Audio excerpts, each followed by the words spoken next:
হযরত শাহজালাল রাদিয়াল্লাহু আনহুর ব্যবহৃত যে সামগ্রীগুলা, যেমন ওনার তরবারি, ওনার ব্যবহার্য খড়ম, জায়নামাজ, পাতিল, ব্যবহৃত ডেকচিগুলা বা এই বিভিন্ন ধরনের ইউটেন্সিলসগুলা, এটা শত শত বছরের পুরনো।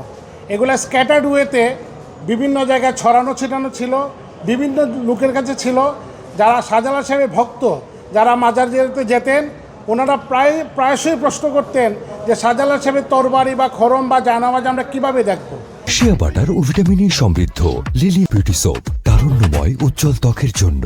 কিন্তু ভেরি আনফর্চুনেটলি এটা অনেক দিন থেকে এটা কেউ কোনোভাবে বিক্ষিপ্তভাবে থাকার কারণে কেউ দেখতে পেতেন না।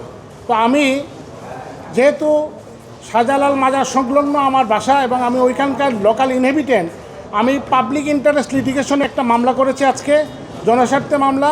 এবং সেই মামলাতে আমি পার্টিকুলারলি 1968 অ্যান্টিকুইটি অ্যাক্টে পরিষ্কার করে বলা আছে যে কোনগুলা আপনার গভর্নমেন্ট তার ইনভেন্টরি করে এগুলোকে কীভাবে প্রিজার্ভ করে রাখবে, এই মর্মে একটা প্রপার গাইডলাইন অ্যান্টিকুইটি অ্যাক্ট 1968 বলা আছে।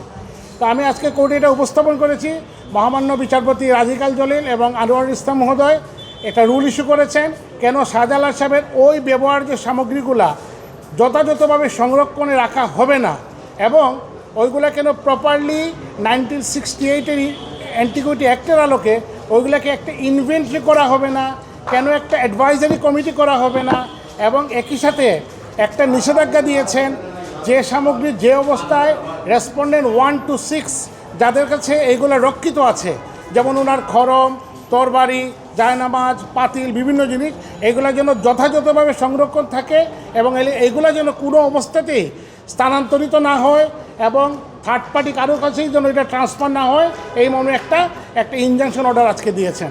তো সিলেটবাসীর, এবং যেহেতু শাহজালাল সাহেব এটা সার্বজনীন, উনি সবার জন্য, এবং সিলেটবাসীর জন্য এটা আজকে একটা সুখের খবর যে এতদিন পরে আমরা একটা পিআইএল একটা মামলা করে অর্ডারটা পেয়েছি। অন্ততপক্ষে যদি শাহজালাল সাহেবের মাজারে একটা সংরক্ষিত করে একটা মিউজিয়াম আকারে, ছোট্ট আকারে একটা মিউজিয়াম করে রাখা হয়, অথবা ওনার আমলের যে গজার মাছগুলো এগুলোও যদি একটু অ্যাকুরিয়াম আকারে রাখা হয়, তাহলে লোকজন যারা মাজার জিয়ারতে যাবেন তারা দেখতে পাবেন যে ওই জিনিসগুলা বা শাহজালাল সাহেবের তরবারিগুলা একটি ছুঁয়ে দেখতে পাবেন, খড়মগুলা দেখতে পাবেন, পাতিলগুলা দেখতে পাবেন। তো এই মর্মে আজকে এই রুলটা ইস্যু হলো এবং একটা রেস্ট্রেইনিং অর্ডার ইস্যু হলো। আর অন্তর্বর্তী আদেশটা হলো যে ওনার ব্যবহার্য সামগ্রী যে অবস্থা যার কাছে রক্ষিত আছে, এটা অ্যাডভাইজারি কমিটি পূর্ণাঙ্গ না হওয়া পর্যন্ত এগুলোর জন্য সংরক্ষণে রাখতে হবে এবং এগুলোর জন্য কোনো অবস্থাতেই স্থানান্তরিত না হয়।